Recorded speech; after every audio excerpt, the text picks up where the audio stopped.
صلاۃ و سلام علیک یا رسول اللہ صلی اللہ تعالیٰ علیہ وسلم۔ اب میں آپ کو نظر نہ بھی آؤں تو چلے، اصل چہرے نظر آ رہے ہیں بس کافی ہے۔ میرا وقت بھی ختم ہونے کو ہے، اس لیے کہ بزرگوں کی بارگاہ میں زیادہ دیر تک لب کشائی کرنا یہ بے ادبی بھی ہے۔ یہ حضرت کے حکم پر میں یہاں پر حاضر ہوں۔ اللہ تبارک و تعالیٰ صحت و سلامتی کے ساتھ سایہ دراز فرمائے، خانوادہ چشتیہ کی آبرو بلکہ سادات کی چھوچا کی عزت، پوری دنیا جن کے نام سے کہ چھوچا سے وابستگی کو فخر بھی محسوس کرتی ہے، اللہ تبارک و تعالیٰ اس گلے گلزار ہاشمیت کو سلامت رکھے۔ میں بات صرف اتنی عرض کر رہا تھا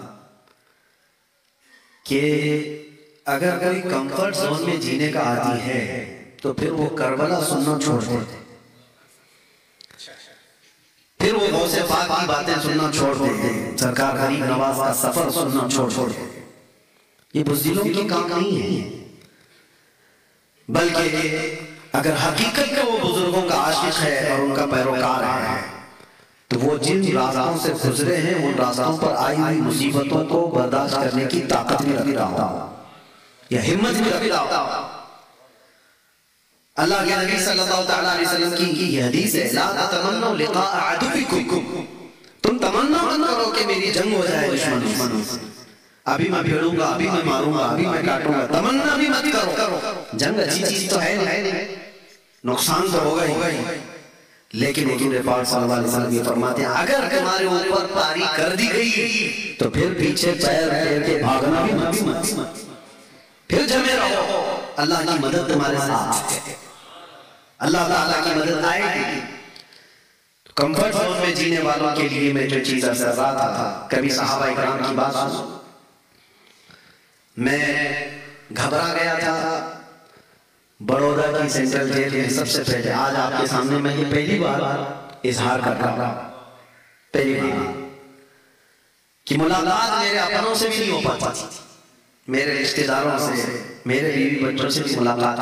اس وقت سب سے پہلے میرے پاس میری خیریت دریافت کرنے کے لیے جو بندہ آتا ہے، جو قاصد آتا ہے، وہ کسی اور کی طرف سے نہیں، تاج العلماء نورانی صاحب کی طرف سے۔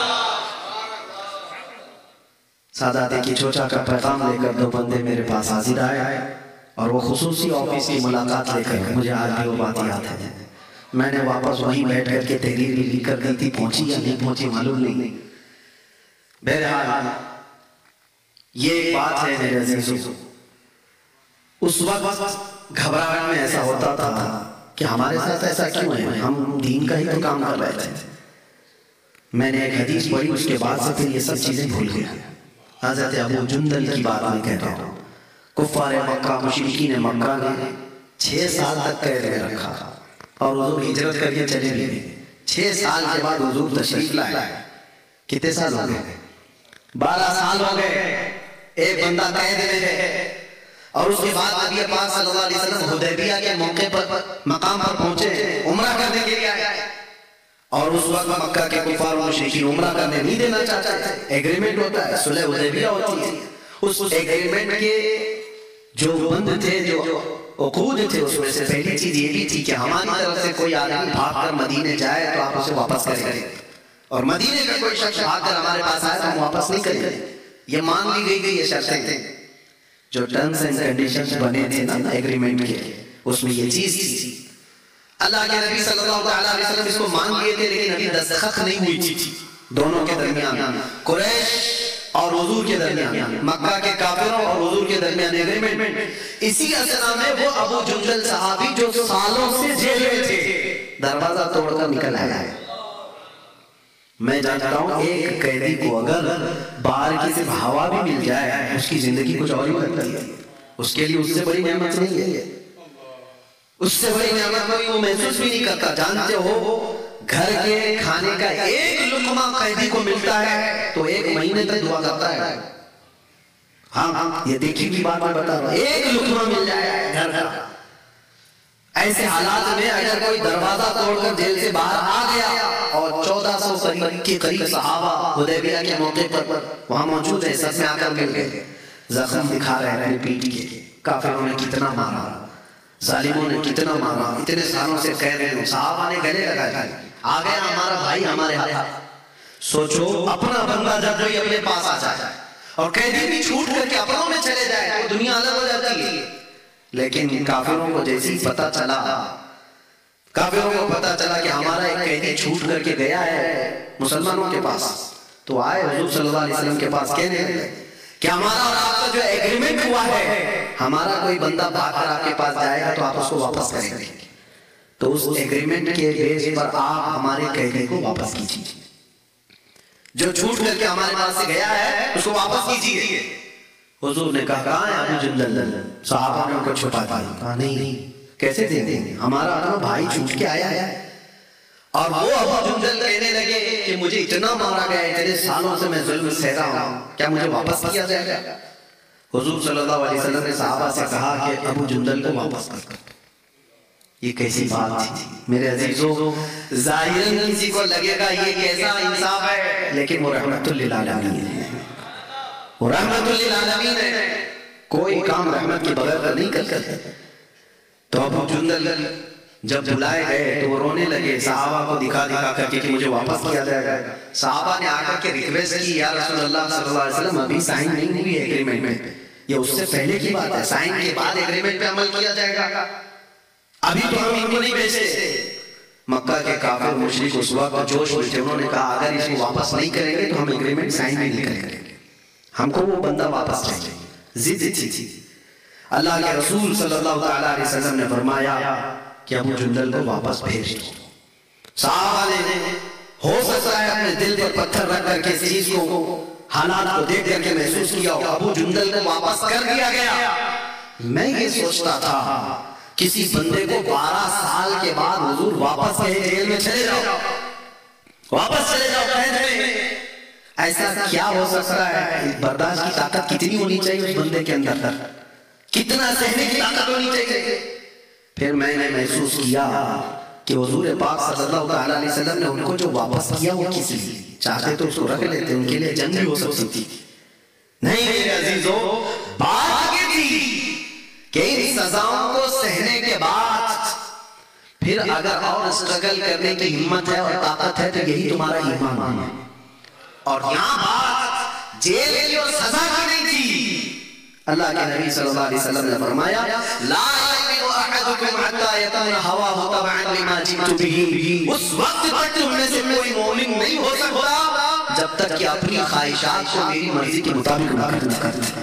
جب تک رسول اللہ صلی اللہ علیہ وسلم کی مرضی کے مطابق تمہاری زندگی نہیں بنتی، اس وقت تک تم پورے مومن نہیں کہلائے جا سکتے۔ ہو سکتا ہے تمہاری مرضی ہو آزاد جینے کی، میرے مصطفیٰ کی مرضی ہے کہ تم قید میں جیے، قید کو اگر پسند کر لیا تو تم مومن کامیاب۔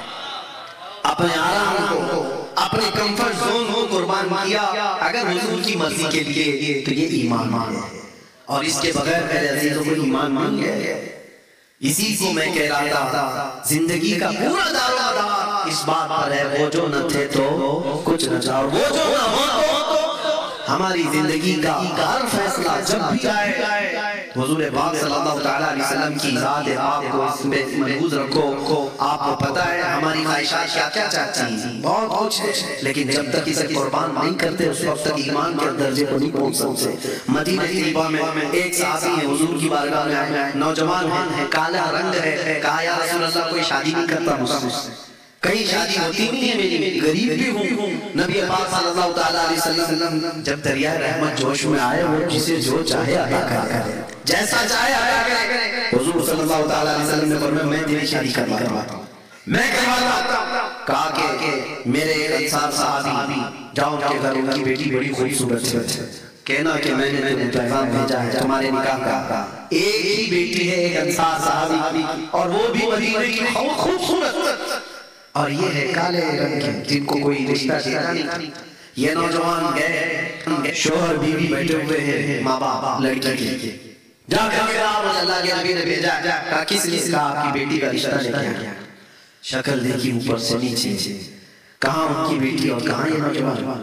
تھوڑی دیر کے لیے انہوں نے، حالانکہ وہ صحابی، تھوڑی دیر کے لیے انہوں نے کہا ٹھیک ہے ہم اللہ کے رسول صلی اللہ علیہ وسلم سے آ کر کے بات کر لیں گے، آپ جاؤ۔ ان کے لیے کوئی نئی بات نہیں تھی، کیونکہ ہر دن تو کہیں نہ کہیں سے ہو ہی جاتا تھا، کہا یہ بھی ویسے ہی۔ وہ تو نکل کر کے گئے، اندر جو لڑکی تھی وہ سن رہی تھی یہ کنورسیشن۔ آئی کہا اپنے باپ سے ابا کون آیا تھا؟ کہا ایک نوجوان آیا تھا۔ کیا لے کر آیا؟ کہا تیرے شادی کا پیغام لے کر آیا۔ آپ نے کیا کہا؟ کہا اس کی شکل تو ہم نے دیکھی، ہم نے سوچا حضور صلی اللہ علیہ وسلم سے جا کر کے بات کریں گے۔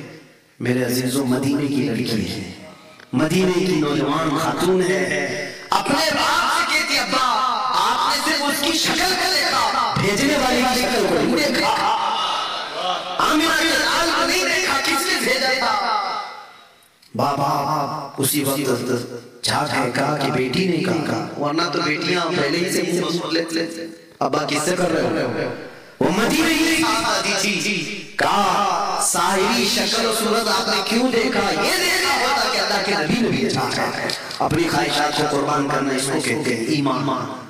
اور وہ گئے، حضور کو ابھی سنائی رہے تھے وہ نوجوان کہ ریجیکٹ ہو گیا تھا ان کی لڑکی پوچھنے کے لیے، ان کے ہاؤ بھاؤ سے تو لگ رہا ہے کہ دینے والے نہیں ہیں یا پھر آپ سے بات کرنے کے لیے انہوں نے ڈال دیا۔ ابھی یہ بات چل رہی تھی، لڑکی کے ماں باپ دونوں دوڑتے دوڑتے آئے بارگاہ مصطفیٰ صلی اللہ علیہ وسلم، عرض کیا یا رسول اللہ ابھی وہ فدا خطا ہو گئی ہماری، ہم تاخیر سے جواب دے رہے ہیں، ہم بھی راضی ہماری بیٹی سی۔ آپ نکاح فرمائے، جانتے ہو اللہ کے نبی صلی اللہ علیہ وسلم نے مسجد نبوی میں نکاح فرمایا، اسی دن نکاح ہوا۔ نوجوان سے کہا جاؤ سامان خرید کر کے لاؤ جہیز کا، گھر بسانے کے لیے۔ اب اس نوجوان کو بھیجا گیا سامان خریدنے کے لیے، گھر بسانے کے لیے۔ اسی وقت جنگ کا اعلان ہوا تھا، تبل بج گئے کہ اچانک مشرکین نے حملہ کیا ہے، مدینے میں سب صحابہ نکل رہے ہیں۔ یہ نوجوان جس کی آج شادی ہوئی ہے، یہ اپنے گھر کا سامان خریدنے کی بجائے جنگ کا سامان خریدنا شروع کیا، تلوار خریدی، بھالا خریدا، نیزہ خریدا، تاکہ ان کے پاس زندگی میں کبھی گھوڑا نہیں تھا وہ خریدا، لوہے کی زیرہ جو پہننے کا ان کو بڑا شوق تھا وہ خریدی، ٹوپی خریدی لوہے کی، سب ایک پیسہ بھی نہیں بچایا، سب خرید لیا۔ کوئی ان سے کہتا کہ آج جنگ ہو رہی ہے، تھوڑا سا جنگ کا سامان خرید لیتے اور باقی شادی کے لیے رکھ لیتے، نہیں، یہ وہ لوگ ہیں جن کے لیے قرآن کہتا ہے من المؤمنین رجال صدقوا ما عاهدوا الله علیہ، یہ وہ لوگ ہیں سارا سامان جنگ کا خریدا، میدان جنگ میں پہنچ بھی گئے، جنگ چل رہی ہے گھمسان کی، اللہ کے رسول صلی اللہ علیہ وسلم دور بیٹھ کے منظر دیکھ رہے تھے، اپنے کچھ صحابہ کو بلایا اور کہا کہ ایک نوجوان بڑی بہادری سے لڑتا ہوا نظر آ رہا ہے، کون ہے یہ؟ صحابہ اس کے پیچھے لگ گئے، دیکھ کر کہا کہ یا رسول اللہ یہ مدینے کا نہیں لگتا، ہم میں سے کوئی ہے نہیں، ہم اس کو نہیں پہچانتے، کوئی اور ہوگا۔ حضور مسکرائے کہا کہ تم نہیں جانتے ہو میرا عبداللہ اسود ہے، اس کی کالی کالی کونیوں سے میں پہچان رہا ہوں، اس کو آج شادی کا سامان خریدنے کے لیے بھیجا تھا، اس نے سارا مال خرچ کر کے جنگ کا سامان خرید لایا ہے۔ شام ہونے سے پہلے جب جنگ ختم ہوئی، حضور پاک صلی اللہ علیہ وسلم میدان میں تشریف لائے تو یہ خبر دی گئی کہ یا رسول اللہ آج کا بطولہ شہید ہو چکا ہے۔ اللہ اکبر، وہ جو نوجوان جس کی آج شادی ہوئی ہے میدان جنگ میں سویا ہوا ہے، جب نبی پاک وہاں سے گزر رہے تھے وہاں بیٹھے اور عبداللہ اسود کا چہرہ لے کر اپنی گود میں رکھا اور ان کے چہرے سے دھول کو صاف کیا اور پھر یہ آیت پڑھنے لگ گئے من المؤمنین رجال صدقوا ما عاهدوا الله علیہ، مومنوں میں سے وہ لوگ ہیں جنہوں نے اللہ سے کیا ہوا وعدہ پورا کر کے دکھا دیا کہ وہ ایمان کی اعلیٰ حال ہے، اپنی زندگی کچھ نہیں ہے، حضور کی وفا سب کچھ ہے، اس پر کو آپ عدالت رکھو۔ ایک صحابی انس بن زید، ہمارے سارے رشتے میرے عزیزوں ایک بات یاد رکھنا، میں نے جملہ شروع کیا تھا کہاں سے بوجھو نہ ہو تو سارے رشتوں میں اس بات کو یاد رکھنا، بوجھو نہ ہو تو وہ ماں بھی کچھ نہیں لگتی، باپ بھی کچھ نہیں لگتا، بیٹا بھی کچھ نہیں لگتا، اگر رشتہ حضور سے نہ ہو، اگر حضور پاک صلی اللہ علیہ وسلم کی نسبت سلامت نہیں تو پھر کوئی نہیں ہے۔ انس بن نذیر ایک جوان صحابی اور حضور پاک صلی اللہ علیہ وسلم کے رازدار صحابی، حضور اپنے راز شیئر کرتے تھے،